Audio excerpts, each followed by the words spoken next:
방금 읽어주신 빌립보서 말씀을 통하여서 바울이 경험한 기쁨이라는 제목으로 말씀을 함께 나누도록 하겠습니다. 우리가 오랜 시간 동안 시편을 보아왔습니다. 한 1년 넘게 시편을 보아왔는데요. 잠시 시편의 말씀을 좀 접고 오늘부터 이제 빌립보서를 보려고 합니다. 빌립보서는 사도 바울이 빌립보 교회에 쓴 글이에요. 근데 이 빌립보서의 별명이 있습니다. 별명이 기쁨의 서신이에요. 기쁨의 서신. 근데 이 바울이 아련하게도 이 빌립보서를 쓴 곳이 독특해요. 별명은 기쁨의 서신이지만 바울이 이 빌립보서 쓴 곳이 감옥이에요. 감옥 안에서 기쁨의 서신을 썼다? 지금 언밸런스하지 하지 않아요? 여러분, 감옥하면 떠오르시는 이미지 있죠? 행복해 보이나요? 기뻐 보이나요? 혹시 갔다 오신 분? 가지 마십시오. 간접 체험도 할 필요가 없어요. 이런 건. 네. 여러분이 할 수 있는 것은 뭐 서대문 형무소 가보는 것밖에 없잖아요. 거기만 가도 음산한데 저도 가보진 않았어요. 아, 가봤구나. 제가 한참 상담사역 할 때 민간인들은 들어가지 못하는 곳을 들어갔습니다. 육군교도소. 못 들어가요, 민간인들은. 근데 감사하게도 제가 들어갔을 때는 아직 육군교도소 안에 상담사가 없을 때에 은혜 가운데 제가 오랜 시간 동안 거기에 들어가서 군인들을 좀 만나고 상담하면서 여러 가지 프로그램을 진행했던 경험이 있어요. 들어가는 입구부터 음산해요. 들어갈 때부터 신분검사가 삼엄해요. 매번 와도 또 검사하고 또 검사해요. 철문을 촥 열고 들어가는 순간 무섭습니다. 제가 처음 육군교도소 갔을 때는 방송에 찍으니까 잘해야지. 제가 육군교도소에서 상담할 때는 상담실이 없어서 빈 죄수들이 있는 빈 방을 비워놓고 거기 상담했어요. 네. 저랑 테이블에 앞에 그분 계시고 문을 철컹 닫고 나가시더라고요. 처음에 떨리는 기분은. 근데 마침 제 앞에 계신 처음 상담했던 사람이 존속 살해자였거든요. 막 이거를 내가 상담을 하는 건지 상담을 당하는 건지 너무 무서웠어요. 근데 그것도 이제 어느 정도 익숙해지니까는 자연스럽게 됐긴 했지만 매번 갈 때마다 느끼는 것은 그 안에서 즐겁다, 기쁘다, 행복하다는 느낌 한 번도 못 느꼈습니다. 한 번도. 여러분도 TV를 통해서 간접 경험하시잖아요. 감옥에서 즐겁고 기쁘신 분 보신 적 있으십니까? 아무리 감옥 안에서 재환같이 있다 할지라도 다 나오고 싶고 거기를 벗어나고 싶은데 사도 바울은 기쁨의 서신이라고 하는 이 빌립보서 썼을 때 감옥이래요. 또 본인이 쓰고 있는 이 기쁨에 대한 내용을 빌립보 교회 사람들에게 선포하고 싶어 해요. 얼마나 컸으면. 언밸런스한 이야기지만 그 언밸런스한 이야기를 좀 오늘 하려고 합니다.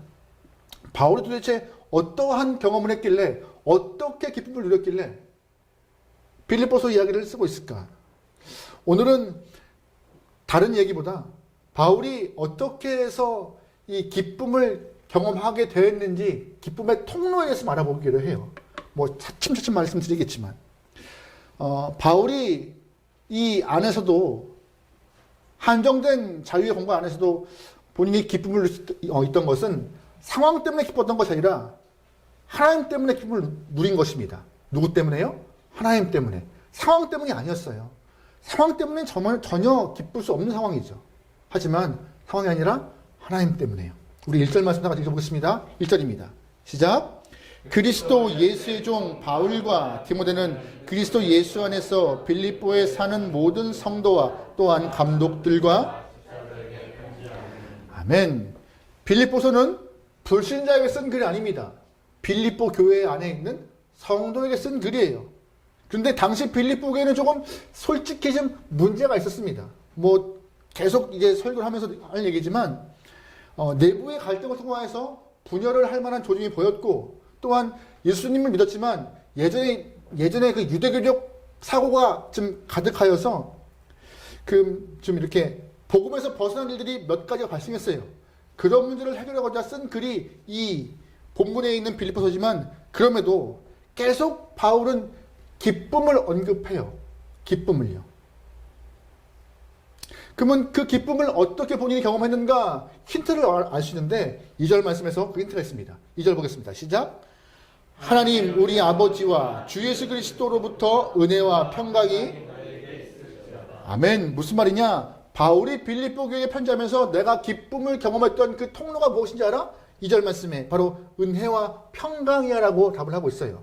내가 쉽지 않은 상황이지만 은혜와 평강 때문에 기쁨의 삶을 누리고 있어. 마음이 좋아라고 이렇게 말하고 있는 것이죠. 우리가 특별히 대한민국은요, 그 인사말 속에서 환경과 문화 또한 그때에 대한 분위기를 잘 표현하고 있다고 말합니다. 인사말 통화에서. 한때는 대한민국이 참 못 먹고 못 살았죠. 그러다 보니 온통 관심은 먹는 거. 인사가 지내셨어요? 식사하셨어요? 이것이 주로 인사말이었대요. 근데 어느 순간 이 먹을만 하고 또 살만 하니까는 대한민국 땅에 이렇게 어수선하고 불안한 시절, 말 한마디 잘못하면 어디가 막 갔다 오는 시절, 그때 주로 인사는 밤새 무탈하시고 평화하셨습니까? 라는 스타일의 인사가 주를 이루었대요. 별일 없었어? 괜찮았어?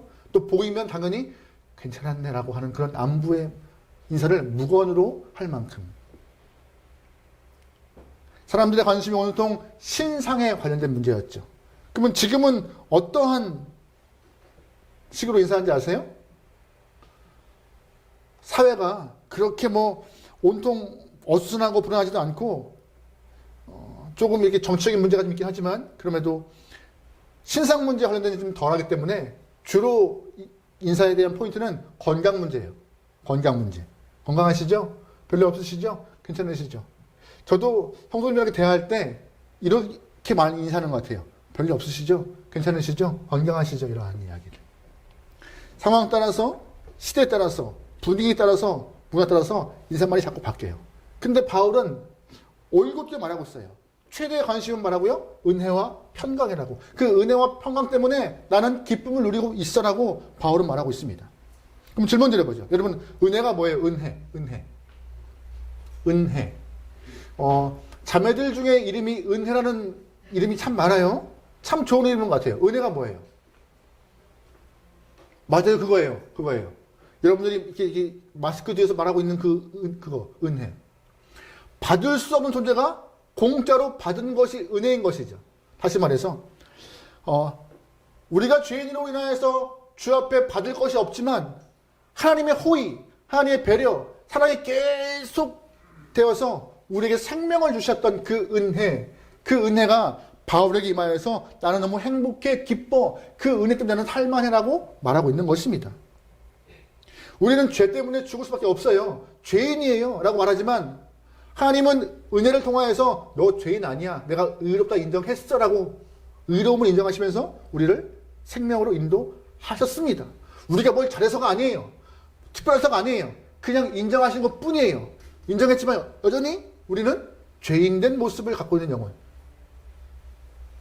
하지만 그럼에도 예수님 때문에 우리에게 생명의 길로 갈 수 있는 힌트와 또한 방법을 제시하심으로 구원의 길을 주신 그 은혜. 그 은혜를 바울은 경험했다 말하고 있는 것입니다.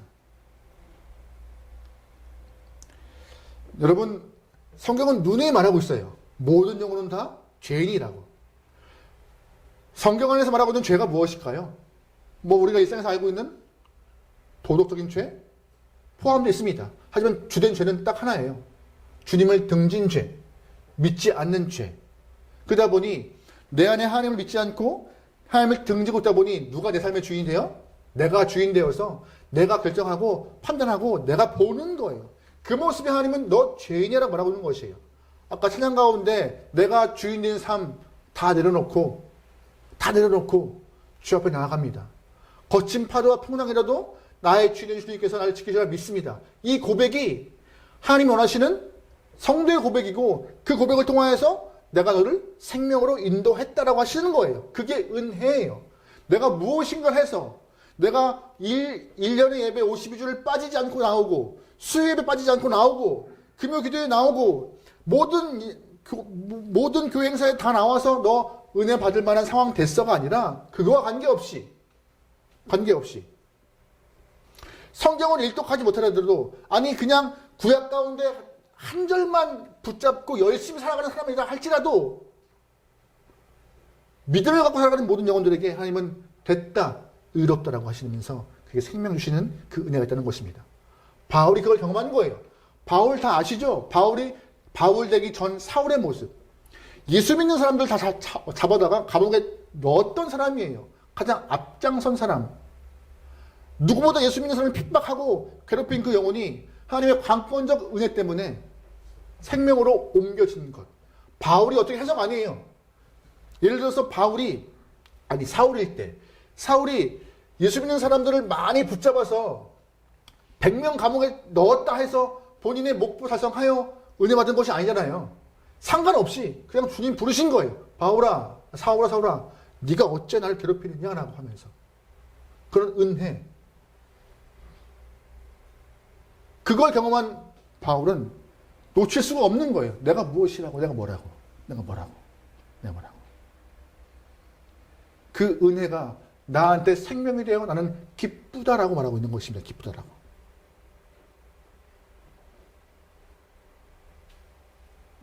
그러면 평강은 뭐예요? 평강. 은혜는 내가 받을 수 없는 존재지만 받았어요. 생명을 경험했어요. 그럼 평강은 뭐예요? 평강. 쉬운 얘기예요. 은혜의 결과인 거예요. 다시 말해서 은혜를 경험한 사람이 평안한 삶을 살면 그게 평강인 거예요. 내가 생명 얻어서 주님께 보호받고 있고 거친 파도와 풍랑에도 내 삶을 주님이 지키는 확신 때문에 삶이, 내 마음이 평안하면 그게 평강인 거예요. 그러면 질문 드려보죠. 평강은 구원받은 자가 경험하는 것일까요? 아닐까요? 구원받은 자만 경험하는 은혜인 거예요. 그게 평강인 거예요. 은혜와 평강을 바울은 경험하였기 때문에 나 괜찮아라고 말하고 있는 것이죠. 여러분 혹시 교회 안에서 사용하는 유일한 좀 이렇게 독특한 인사가 있어요. 샬롬이라고 하는 인사가 있습니다. 샬롬이 뭔지 아세요? 샬롬이 히브리 말로 평안, 평강. 평안하십니까? 라고 하는 인사죠. 그 평안은 뭐예요? 내가 하나님과 관계하는 것 때문에 삶이 평안합니다. 안전합니다. 위로받고 싶다라고 말하고 있는 것이죠. 하나님을 떠난 자 평강할 수 없는 것이고 하나님을 등진 자 은혜를 경험하지 못하여서 기쁘지 않은 것이에요. 바울은 딱 간단해요. 내가 경험하고 있는 기쁨은 은혜와 평강 때문이다. 여러분의 삶에도 기쁨이 있으십니까? 있다면은 어떤 것을 얻고 받아서 내가 구입하여서 이루어서 하는 기쁨은 금방 사라지지만 바울과 같이 은혜 때문에 얻은 생명 또한 그걸 누리고 있는 내 평강함은 누구도 빼앗을 수 없는 기쁨이 내 안에 있다라고 고백되어지는 삶이 여러분에게 이렇게 소망합니다. 여러분 어떠한 물건 사시면 좋으세요? 안 좋으세요? 좋죠. 왜 안 좋아요? 제가 가끔씩 말씀드리죠. 제 취미가 캠핑이라고요. 이게 캠핑에 대한 빗댄 표현이 있습니다. 뭔지 아세요? 개미지옥이요. 물건이 하나가 아니에요. 예를 들어 보면 집을 사잖아요. 텐트가 하나가 아니더라고요. 이때는 이 텐트, 저때는 저 텐트. 개미지옥이에요. 거의 빠져버린 것 같아요. 근데 아무리 제가 갖고 싶은 텐트, 좋아하는 텐트를 정말 아끼고 샀어요? 좋을까요? 좋죠? 왜 안 좋아? 정말 좋아요. 잘하고 싶어요. 빨리 쭉 펴고 주름 없이 쫙 펴서 쫙 보이고 싶어요. 근데 그것도 한 번 치면은요, 먼지 쌓이고 금방 오염되고. 그럼 또 캠핑장 보다가 다른 거 보여요. 좋다. 살 때가 기분이 제일 좋아. 그 다음부터 기분이 안 좋아. 이 땅에 누리는 기쁨 다 그래요. 먹을 때 행복해요. 근데 금방 있으면 더부룩해. 괜히 먹었어. 운동해야지. 근데 이렇게 미련하게 살 빼. 당신은 좋아요. 이 땅에 있는 것들 모두 그래요. 뭘 이루었어요? 이룰 때 좋지만 그 다음은 어떻게 돼요? 나보다 더 이룬 것이 더 보여요. 우리에는 만족이 없어요. 하지만 잃어버린 생명을 다시 찾아서 구원이라는 것을 경험한 영혼에게는요, 생명을 얻었는데 다른 것과는 비교가 안 되고 그거에 대해서 실증이 안 나는 거예요. 그러다 보니 이 은혜가, 평강이 기쁨이 되어서 언제나 삶의 행복을 느끼는 것이죠. 여러분 그 기쁨을 잃어버리지 않게 소망합니다. 네. 이사야 48장 말씀에 이런 표현이 있어요. 이사야 48장 22절 말씀입니다. 같이 읽어볼까요? 시작. 여호와께서 말씀하시되 악인에게는 평강이 없다 하셨느니라. 아멘. 단적으로 말씀하고 있어요. 악인에게는 평강이 있다 없다? 없다. 질문 드려보죠. 악인이 누구예요? 살인자? 간음한 자? 훔친 자? 악인은 누구예요? 하나님을 믿지 않은 자. 없다 하는 자. 마음에 뭐가 없대요? 평강이. 왜? 관심 없으니까. 내가 생명이 없으니까. 내게 구원이 없으니까 굳이 내가 뭐 그런 분과 내가 이렇게 엮이는 걸 원치 않으니까. 예수를 믿지 않아도 출세할 수 있고 돈 많이 벌고 건강할 수 있습니다. 예수를 믿어도 아플 수 있고 못 볼 수 있고 힘들 수 있어요. 하지만 그거와 관계없이 예수님을 내 안에 모시고 내가 예수를 구주로 섬기는 그 순간부터 내 안에 생명이 있고 생명을 통한 평강을 통하여서 인생 자체가 괜찮아 여유로워지고 없어도 기쁠 수 있고 바울처럼 감옥에서도 상황 상관없이 나 행복해라고 할 수 있는 것이죠. 여러분 그런 마음이 있기 소망합니다. 그래서 바울은 얘기해요.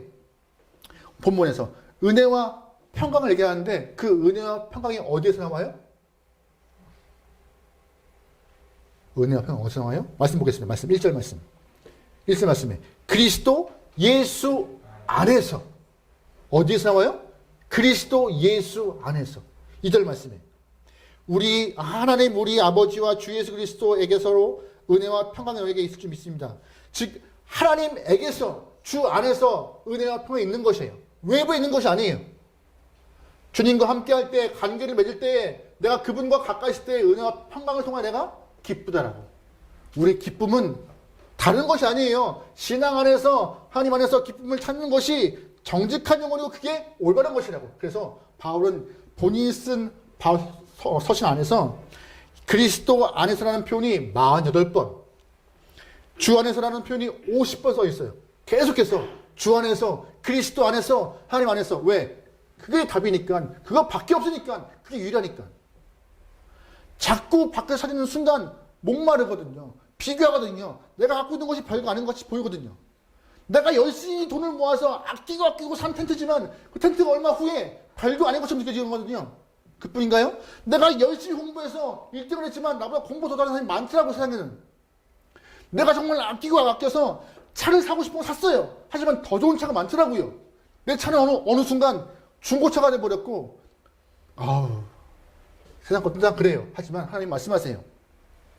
그리스도 예수 안에 있을 때, 하나님 안에 있을 때 그게 진짜 기쁨이고 은혜와 평강이다라고. 여러분 그 은혜와 평강을 그리스도 예수 안에 찾기 소망합니다. 그래야 우리의 삶에 진정한 소망함이 있는 것입니다. 무엇을 가졌다 없다 이 문제가 아니에요. 뭘 했다 안 했다 이 문제가 아니에요. 사고를 당했다 안 당했다 이 문제가 아니에요. 내가 예수 안에 있느냐 없느냐 이 문제니까. 근데 바울은 확실해요. 나 예수 안에 있어. 하나님 안에 있어. 그래서 행복해라는 이야기. 여러분 하나님 앞에 계십니까? 주 안에 계십니까? 허락하시는 그 기쁨을 잃어버리지 않게 소망해요. 나 기뻐라는 마음. 누구 때문에? 예수님 때문에. 나에게 생명 주고자 십자가 지신 예수님 때문에 나 기뻐라는 그 마음, 그 모습 꼭 갖길 소망합니다. 할렐루야. 찬송가 325장 여러분이 잘 아시는 찬양이 있어요. 제목이 예수가 함께 계시는 찬양이죠. 예수가 함께 계시니 시험이 오나 겁없네. 무엇의 근원? 기쁨의 근원 되신 예수. 기쁨의 근원 되신 예수. 찬송도 이런 찬송이 있네요. 우리의 기쁨은 예수여야 하고 우리의 기쁨은 하나님이어야 합니다. 할렐루야. 아멘. 바울이 옥에 갇혀 있지만 감옥 안에서도 본인이 기쁨을 경험했던 그 이유가 무엇인가? 두 번째 이야기입니다. 바로 성도와의 교제 때문에 기뻤던 거예요. 무엇 때문에요? 성도와의 교제예요. 우리 3절과 4절 말씀 읽어보겠습니다. 같이 읽어요. 시작. 내가 너희를 생각할 때마다 나의 하나님께 감사하며 간구할 때마다 너희를 위하여 기쁘게 항상 간구하며. 아멘. 무슨 말이에요? 내가 감옥에 있지만 빌립보 교회 너희를 생각할 때마다 마음에 감사가 있고 너희를 위해 기도할 때마다 내 안에 뭐가 있다고요? 기쁨이 있더라고요. 그랬어요. 누구 때문에? 빌립보 교회 성도 너희 때문에. 바울이 이렇게 말하고 있는 이유는 딱 하나예요. 빌립보 교회 안에 추억이 너무 많기 때문이에요. 그 이야기가 사도행전 16장 말씀입니다. 원래 바울이 전도여행을 통하여서 가려고 했던 곳이 있지만 갑자기 한밤중에 환상을 봐요. 환상을 통하여서 마게도냐에 있는 한 사람이 손짓을 합니다. 아, 내가 갈 곳이 유럽이구나 해서 유럽으로 본인이 전도할 곳을 틀어버려요. 유럽으로 틀어버려서 제일 먼저 간 곳이 바로 빌립보예요. 빌립보에 가서 본인이 계획하지 않은 곳에 갔다 보니 뭐 생판 모르는 곳이잖아요. 갔는데 본인이 전도하면서 처음 만난 영혼이 있습니다. 잘 알고 있는. 누구? 루디아. 자주색 옷감을 판매했던 루디아 만나서 전도하고 그 가족을 구원시켰습니다. 그 이후 빌립보 성 안에 귀신 들린 한 여자가 있었어요. 그 여자가 점을 치는 일을 했어요. 근데 바울이 보기에 좋아 보이지 않아서 예수를 물리쳐 그 영혼에게 귀신을 떠나게 했습니다. 근데 문제는 그 이유였어요. 왜? 그 귀신 들린 여자를 통하여서 점을 치게 했고 그 여자를 통하여 돈을 벌던 한 남자가 고소해버린 거예요. 바울을. 너 때문에 내가 돈 벌 수가 없잖아. 너 때문에. 그 고소 때문에 바울과 실라가 옥에 갇혀버립니다. 분명히 좋은 일이에요. 좋은 일이지만 전도하는 과정 가운데 아주 옥에 갇힌 일도 발생해요. 옥에 갇혀있는 과정 가운데 바울과 실라가 기도하고 밤 사냥하는 과정 가운데 밤에 옥문이 열리는 일이 발생합니다. 그 옥문이 열리는데 다 탈주하고 다 탈출해요. 간수는 죽은 목숨이다 라고 생각했는데 바울과 실라는 도망가지 않아요. 그래서 간수가 목숨을 부지하게 되었어요. 너무나 고마워서 간수가 바울에게 관심을 갖고 있는데 바울은 그때 간수에게 복음을 전하고 가족에게도 복음을 전하여서 예수 믿는 가족을 만듭니다. 그것 때문에 그 모습으로 그 빌립보 교회가 시작된 거예요. 루디아, 간수, 귀신을 쫓아낸 그 여성. 짧은 기간 내에 이 많은 일들이 발생했던 것입니다. 그러다 보니 내가 그때 너희와 함께 했던 일들, 교회가 세워지기 전에 그 많은 일들을 나는 떠올릴 때마다 너무 기뻐, 행복해, 좋았어. 그 마음 잃지 않아. 그 모습 가지고 우리가 교제하고 교회를 이뤄가고 있었잖아 라고 말하고 있는 것이에요. 그 이후 바울은 또 빌립보 교회를 놓고 다른 곳으로 이주하여서 전도하고 교회를 세운 것이죠. 바울이 계속 빌립보 교회 생활할 때마다 그때 그 모습 참 좋았는데 그때 멋졌는데 그때 말이야 하는 그런 추억감이 있던 것이에요. 만약에 제가 바울처럼 함께하는 교회 사역을 내려놓고 다른 교회로 가서 사역했습니다. 만약이에요. 눈 크게 뜰 필요 없어요. 만약에. 그러면 제가 다른 교회 가서 제가 예전에 함께하는 교회 개척했을 때 그때는 말이에요. 이러지 않을까요? 그때는 개척할 때 처음에 우와 난리도 아니었어요. 막 이러면서 물이 얼마나 찼는지 막 물 퍼면서 난리다. 막 그런 이야기를 하지 않을까요? 그때 온 성도가 모여서 물 빼고 말리고 막 그런 얘기를 하지 않을까요? 이 뒤에 고향에 떨어져가지고 막 그런 얘기를 하지 않을까요? 별 얘기 다 할 거예요, 제가 아마. 바울이 지금 그러고 있는 거예요.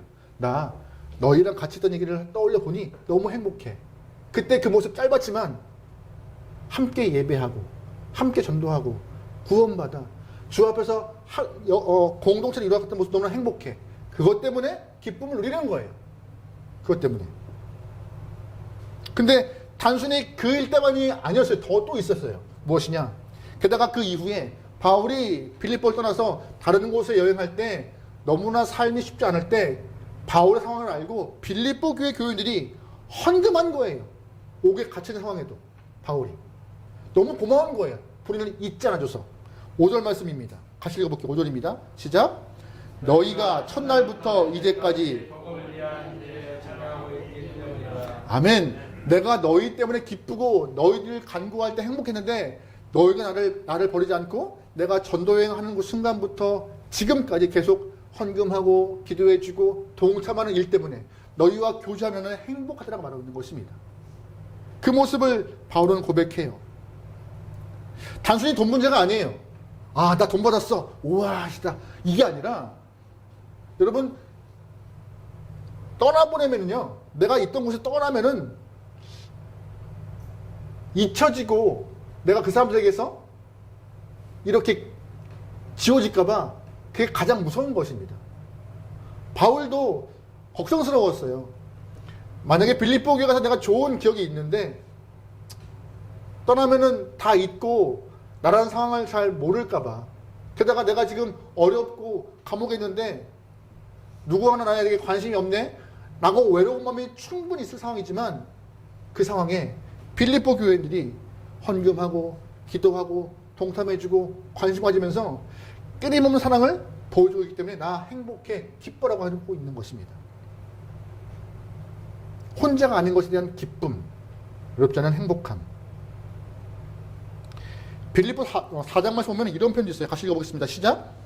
그러나 너희가 내 괴로움에 함께 참여하였으니 잘하였도다. 빌립보 사람들아, 너희도 알거니와 내가 마게도냐를 떠날 때 주고받는 데 일에 참여한 교회가 너희에게 아무도 없었느니라. 데살로니가에 있을 때에도 너희가 한 번뿐 아니라 두 번이나 나의 쓸 것을 보내었도다. 아멘. 잘 보시면 마게도냐를 떠날 때에도 유일하게 누구만 도왔어요? 빌립보 교회만 바울 도왔고, 데살로니가 교회를 갈 때에도 두 번씩이나 쓸 것을 채워서 바울이 힘있게 사역할 수 있을 만큼 도왔다는 것입니다. 함께 해주고 도와주고 채워주고 협력하는 모습, 그 모습이 나는 기뻐, 외롭지 않아, 함께해서 좋아, 혼자가 아니라 다행이라고 말하고 있는 것이죠. 이 모습이 성도가 기쁨을 누릴 수 있는 좋은 창구인 거예요. 첫 번째, 앞에서 은혜와 평강으로 기쁨을 누립니다. 두 번째, 같이 예배하는 성도를 끼어내서 기쁨을 누리는 거예요. 아, 하나님이 나의 부족함을 이 성도들 교제 안에서 채워주고 계시는구나. 혼자 있을 때는 외롭고 철저하게 고독한 시간을 경험하면서 내 인생은 왜 이런가? 나는 왜 이렇게 없는가? 라고 하는 그런 절망감에 빠지지만, 그럼에도 함께 있을 때는 저들의 삶에 임하는 하나님의 모습 보면서 아, 내 삶에 또 임하시겠지라는 그런 기대감. 같이 기도하면서 이 상황을 이길 수 있다는 그런 믿음의 씨앗도 허락하시고. 그래서 교회 안에 교제가 정말 필요한 거예요. 우리가 코로나를 지내면서 코로나 때 가장 어려웠던 게 뭐였겠어요? 두 가지입니다. 예배와 교제. 꼭 교제가 이 교회 안에서라는 표현보다 교제 자체가 어렵잖아요. 만드는 것 자체가. 밥을 먹을 수가 있나, 마스크를 내릴 수가 있나. 코로나 때 가족끼리 명절에 모이지 않는 것도 많았습니다. 가족이 별거예요? 식구가 별거예요? 같이 밥을 먹으면 식구죠. 근데 그걸 못해요. 그런데 감사한 것은 때를 다 지나서 함께 모여 밥을 먹을 수 있고, 만날 수 있고, 얼굴 보면서 웃을 수 있고, 특별히 또 교회 안에서 같이 밥은 먹고 교제하고 웃을 수 있는 그런 상황들, 그걸 통하여서 기쁨을 경험할 수 있는 통로가 있다고 바울은 말하고 있는 것이에요. 꼭 신앙적인 모습만 필요한 것도 아니고 허락하신 이 형제 자매를 통하여서 나의 기쁨을 채워주시는구나 라고. 그래서 교회가 큰 축은 여러 가지가 있겠지만 그 중에 한 축이 바로 교제예요. 친교. 친교가 빠지면요, 바로 설 수가 없는 부분이 생깁니다. 근데 바울은 그걸 경험한 거예요. 공동체 안에서 하나가 되고 나누었던 여러 가지 일들 때문에 나는 행복해라고. 여러분 함께하는 교회 안에서 신앙생활 하시는 것이 행복하길 소망합니다. 제가 행복하라고 한들 여러분이 행복할 수는 없겠지만 교제 안에서 행복하게 소망해요. 열심히 만나시고 열심히 서로 나누시고 중보하시면서 행복하길. 그래야 교회에 오는 게 끌려오는 것이 아니라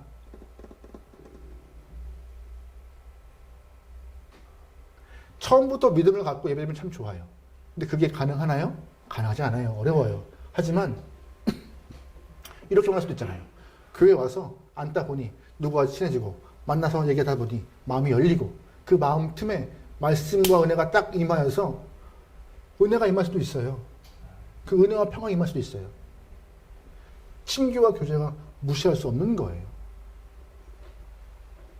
그래서 교회는 예배도 잘 준비하지만 친교도 중요하다는 사실을 오늘 본문은 말하고 있는 것입니다. 함께하는 교회 안에 이 빌립보 교회를 통해서 바울이 경험했던 것과 같이 은혜와 평강에 충만하게 소망하고 교제를 통해서 기쁨을 누리기 소망합니다. 그래야 신앙생활하는 맛이 나죠. 맛이. 오늘의 이 모습을 발판 삼아 이 말씀을 발판 삼아 우리의 교회가 함께하는 교회가 또한 우리 공동체가 하나님의 기쁨을 받아서 나눌 수 있는 그런 대리자의 모습을 감당하기 소망합니다. 우리가 경험한 예수, 경험한 하나님의 사랑 전달하고 나누어서 모두가 다 행복할 수 있는 신앙인, 그런 예배자. 그 모습에 우리가 도구로 쓰여서 주 앞에 기쁨 돌릴 수 있기를 주의 이름으로 축원합니다. 아멘.